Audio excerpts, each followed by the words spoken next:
big, dad and husband, and lots of ladies are always like, when is Leo gonna play that role in real life? Right. I never really talk about that stuff. It doesn't interest you at all. No, I just never talk about those things. He has an Oscar, Private Island, $300 million, 2 decades of being called the greatest actor of his generation. And yet, according to the people who know him best, Leonardo DiCaprio might be one of the loneliest men in Hollywood.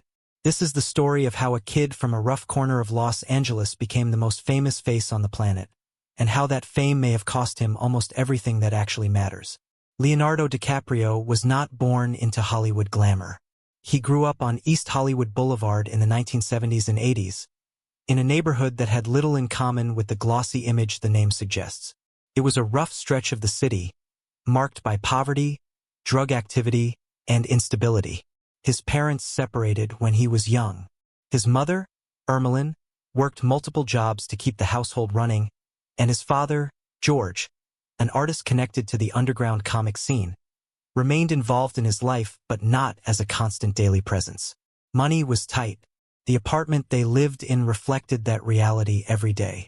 What set young Leonardo apart wasn't privilege, it was persistence.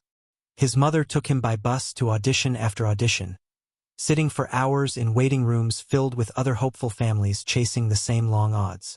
He began auditioning around the age of 10 or 11, and rejection became a routine part of his childhood.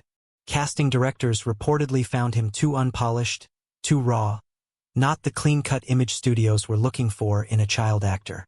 It would take years of persistence before that started to change.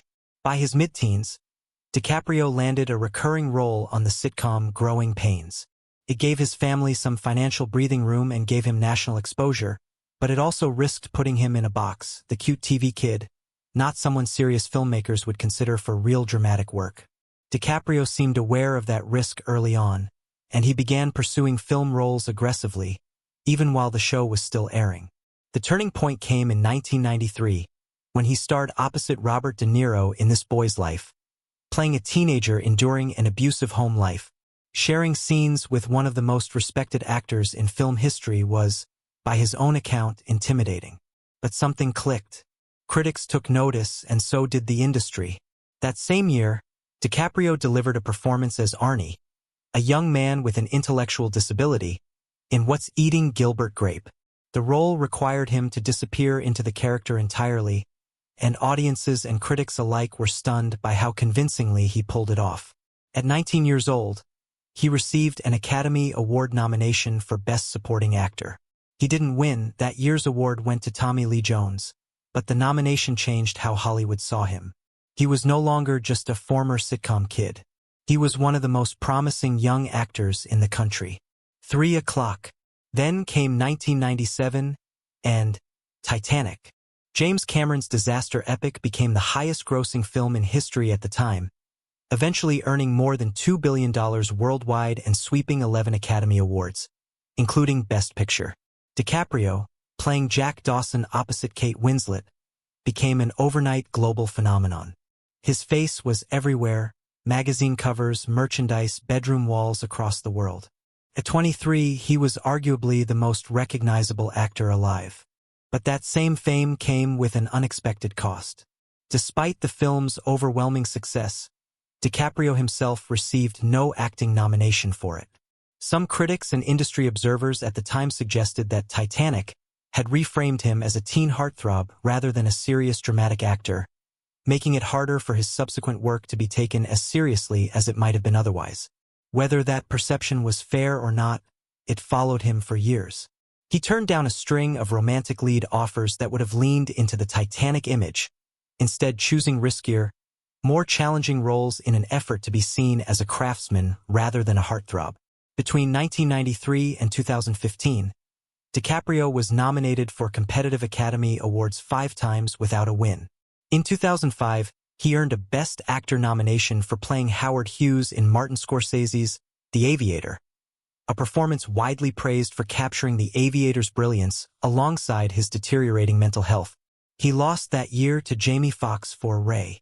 In 2014, his ferocious, 3-hour performance as fraudster Jordan Belfort in The Wolf of Wall Street earned him another nomination, and another loss, this time to Matthew McConaughey for Dallas Buyers Club. By that point, the narrative around DiCaprio's Oscar drought had become something of a cultural joke. Memes about his repeated losses circulated widely online. Late-night shows referenced it. It was the kind of running gag that, on the surface, seemed harmless, but for DiCaprio himself, by multiple accounts, the years of near misses weighed on him more than his public composure ever let on. He rarely spoke about it directly, sticking to the well-worn line that he made films for the work, not the awards. But those close to him have suggested, in various interviews over the years, that the recognition mattered to him more than he let on publicly. 7 o'clock. In 2015, at 41 years old, DiCaprio signed on for The Revenant, a survival drama from director Alejandro G. Inarritu based loosely on the story of frontiersman Hugh Glass. It became known as one of the most grueling shoots in modern film history. Filming took place largely in remote parts of Canada and Argentina, relying on natural light and forcing the cast and crew to work in brutal, often sub-zero conditions. DiCaprio has spoken publicly about how physically demanding the shoot was, submerging himself in freezing rivers, sleeping in extreme cold, and eating raw bison liver for one scene. The production ballooned in cost and schedule, and several crew members reportedly left partway through due to the conditions. The effort paid off. On February 28, 2016, Leonardo DiCaprio finally won the Academy Award for Best Actor. The moment was one of the most talked about in recent Oscar history. A decades-long wait finally over, in front of a room that erupted the moment his name was announced. But what came after the win is, in some ways, the more interesting part of the story. In interviews and profiles in the years since, DiCaprio has suggested that the win, while meaningful, didn't feel quite like the resolution he'd imagined for over 20 years. Chasing something for that long can build it up into more than any single moment could ever deliver. That's not a criticism of DiCaprio. It's simply a pattern many people who spend decades pursuing a singular goal have described in their own lives, and DiCaprio's experience appears to be no exception. 10 o'clock. Away from the awards circuit, DiCaprio's personal life has become a subject of ongoing public conversation, particularly around the age gap in many of his relationships. Over roughly 3 decades, he has been publicly linked to a long list of models and actresses, including Bridget Hall, Gisele Bündchen, Bar Raffaelli, Erin Heatherton, Tony Garn, Kelly Rohrbach, Nina Agdal, and Camila Morrone, among others. Many of these relationships have followed a noticeable pattern. His partners have typically been in their early to mid-20s, and several of the relationships ended around the time the partner turned 25. This pattern has been widely discussed and joked about online for years, including viral graphics comparing his age to his partner's ages over time. It's worth being careful here. Dating younger partners is common across Hollywood and doesn't, on its own, tell us anything definitive about a person's character or emotional state. DiCaprio has never addressed the pattern directly in interviews, and without his own commentary, any explanation for it is speculation rather than fact. What can be said is that the pattern has been consistent and public enough to become a recurring subject of cultural commentary, for better or worse. His more recent relationship with Italian model Vittoria Soretti, who is now in her late 20s, has been noted by some observers as a departure from that pattern. 1,300 hours. DiCaprio's environmental activism represents another layer of his public identity, one that's genuinely significant, even as it comes with its own contradictions. In 1998, using the wealth from Titanic, he founded the Leonardo DiCaprio Foundation, which has since funneled more than $100 million into conservation projects, renewable energy initiatives, and support for indigenous communities around the world. He has produced and narrated multiple climate documentaries, including The 11th Hour, Before the Flood, and Ice on Fire, and he addressed the United Nations Climate Summit in 2014. His advocacy work has earned genuine praise from environmental organizations and scientists, who credit him with using his platform to bring climate issues to audiences who might otherwise never engage with the topic. At the same time, DiCaprio has faced repeated criticism over his personal environmental footprint. Reports have highlighted his frequent use of private jets and his time spent on large yachts, which stands in visible contrast to the sacrifices his activism calls on ordinary people to make. He has addressed this by pointing to his practice of purchasing carbon offsets and investing in green technology, though many climate scientists and commentators view offsets as an imperfect and only partial solution. The tension here isn't necessarily hypocrisy in the simplest sense.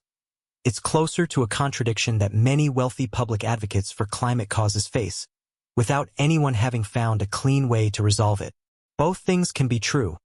His foundation has funded real, measurable conservation work, and his personal lifestyle carries a carbon footprint far larger than the average person's. Neither fact cancels out the other. 1630. At 51, DiCaprio's life stands in visible contrast to many of his peers from the same era of Hollywood. Actors like Matt Damon, George Clooney, and Brad Pitt, all of whom rose to fame around the same time, have gone on to marry and raise children, even if their personal lives have had their own complications along the way. DiCaprio, by comparison, has never married and has no children. That's not inherently tragic. Plenty of people build full, meaningful lives without marriage or kids, but combined with the recurring pattern in his relationships, it has fueled ongoing public curiosity about what his personal life actually looks like behind the headlines. People who have worked with him over the years have generally described him as thoughtful, hardworking, and deeply serious about both his craft and his environmental causes. Some profiles over the years have also described him as guarded, someone who keeps a tight circle and doesn't let many people in, even after decades of fame. Without direct, on-the-record insight from DiCaprio himself about his inner life, it's impossible to say with any certainty how he feels about the trade-offs his career has required. What we can observe is the shape of a very public life that has, by most outward measures, prioritized work and causes over the kind of long-term personal stability many of his peers eventually built. 1930. So where does that leave the story of Leonardo DiCaprio at 51? He is, by almost any measure, one of the most successful actors in modern film history. He has the respect of legendary directors, a body of work that will be studied for generations, and a legacy in both film and environmental advocacy that few public figures can match. He also carries the specific costs that come with pursuing that level of success for over 3 decades, a public and often unflattering narrative around his personal relationships, a well-documented contradiction between his environmental message and his personal habits, and a private life that, from the outside, appears more solitary than his level of fame might suggest. None of this makes DiCaprio a villain, and none of it erases what he's built. It's simply a more complicated picture than the highlight reel of Oscar wins and blockbuster box office numbers usually allows for. The boy who rode 3 buses with his mother to audition after audition became one of the most famous men on the planet. Whether that trade was worth it is a question only DiCaprio himself could really answer, and so far, he hasn't. That's the story of Leonardo DiCaprio at 51. Extraordinary success, real and significant contradictions, and a private life that remains, quite deliberately, mostly out of view. If you found this breakdown interesting, let us know your thoughts in the comments, and subscribe for more deep dives into the lives behind Hollywood's biggest names.